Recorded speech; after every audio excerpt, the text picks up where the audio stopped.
dykon mesatarja është 70 deri 80 procedura endoskopike gjatë muajit. Është punë mjaft e ngarkuar, është kënaqësi me ndihmu popullatës, është procedurë mjaft me rëndësi në gastroenterologji për shkak është bëhet diagnostikimi shumë i hershëm i smundjeve, sa merr që bëhet diagnostikimi normal që edhe trajtimi edhe mjekimi është shumë më i lehtë. Edhe lista e pritjes është shumë e rëndësishme që është shumë nga njerëz ka heq bon derisa përgatitet pacienti normal, ndoshta mund të më qenë një javë. Shumë mirë është ndjen ma është kënaqësi e veçantë. Jo vetëm ajo, po është mirë kur e sheh pacientin mas një kohe që është shumë mirë dhe na duket të falenderon se doktor më kish për tu, është një ndjenjë e veçantë që veç mjeku mund me përjetuar. Kem fillu para 3-14 vitesh unë pe atë jam këtu punëtor. Ndërsa me gastroenterologji qysh për vitet 2012-2013 kam kryer subspecializimin si gastroenterolog dhe dese të vesh mirë me shumë me rastet gastroenterologjike, domethënë me smundjet e traktit digestiv.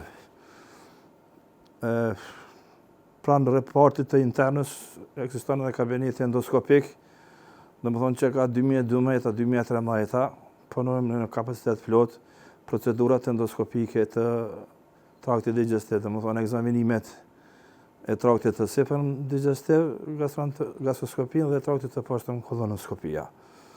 Punë ka mjaft, ekipi është i shkollqyshëm, për momentin jemi 2 doktora që punojmë këto procedura endoskopike.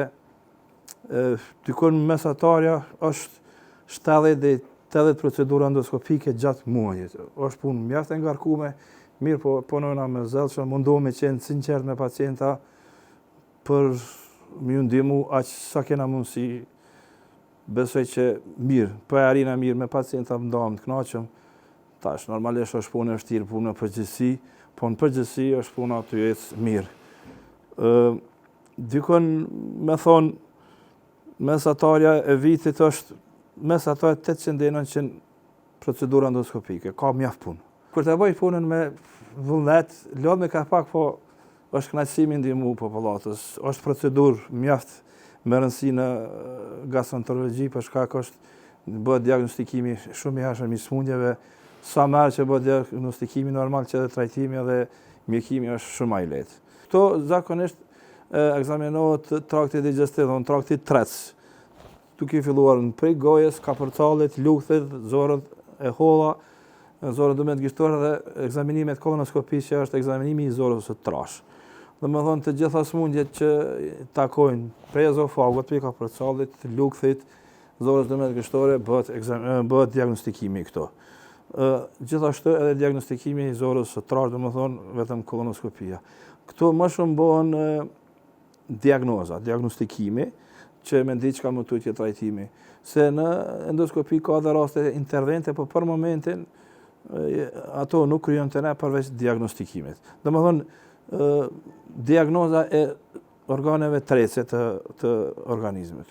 Shërbimet terciare janë që ku janë këtu sekundare, rastet që janë shumë të rënda që nuk mund trajtu këtu, i referojmë për ndryshe jo. Të gjitha rastet nalin këtu, të gjitha që kryen këtu, rastet ambulantorike, të gjitha këtu domethënë referimi është edhe lista e pritjes është shumë e rëndësishme që është shumë nga njerëz ka heq bon derisa përgatitet pacienti normal, ndoshta mund të më qenë një javë, kështu që punohet me çdo ditë. Edhe që duhet me cek, është më rëndësishme se çdo ditë punohen procedurat endoskopike këtu në spital. Dhe pes hanës ditë, në rast kur kemi kujdestar, kur kemi në ambulant, ndaj fes, po zakonisht punohet çdo ditë. Unë doktor Bujari punon çdo ditë me aq sa kena. Thash për një spital regional numrat puna është bëgë e mirë. Puna është mundohemi, ai e mira nuk ka fond mirë, po mundohemi të qenë shumë sinqert me pacienta dhe besoj edhe thash s'kemi pas probleme më të vogla me pacienta. Nuk është lehtë me informoni familjar që pacienti ju është smut, ka një smundje që duhet pak trajtim më serioz, duhet pak trajtim kirurgjik. Se edhe na njerëz normalisht e përjetojmë, nesër mund të më qenë familjarë, jo në pyetje, po çka më bëj, kështu është puna e mjekut, kur e kemi vënë betimin, jam betuar ndihmu pacientin deri në fund, po fatmirësisht, në shumicën e rasteve shumë herë diagnostikohen se punohet mirë, kërkon analizat, po edhe para pregaditja, edhe diagnostikimi dhe tash ka shku mirë. Ka raste kur janë diagnostikohen, jo veç tena, po në këtë botën në fazat e më vonshme, po në shumicën e rasteve mirë. Puna shkon. Ç'është njështi kur ja diagnoza jote, që më thonë pas të hershme ja pushton jetën. Shumë mirë, është ndjen ma, është knatësi e veçantë. Jo vetëm ajo, po është mirë kur e sheh pacientin mas një kohë që është shumë mirë dhe na nuk të falenderon, thotë doktor, më kish për tu, është një ndjenjë e veçantë që veç mjeku mund me përjetu ata. Është knatësi e veçantë, po mundohemi inshallah arrim ato tamam ç'është duhet, po besoj që mirë. Nuk është keq, po mundohemi me dhon më të mirën, ato aq sa na trajnu aq sa dina.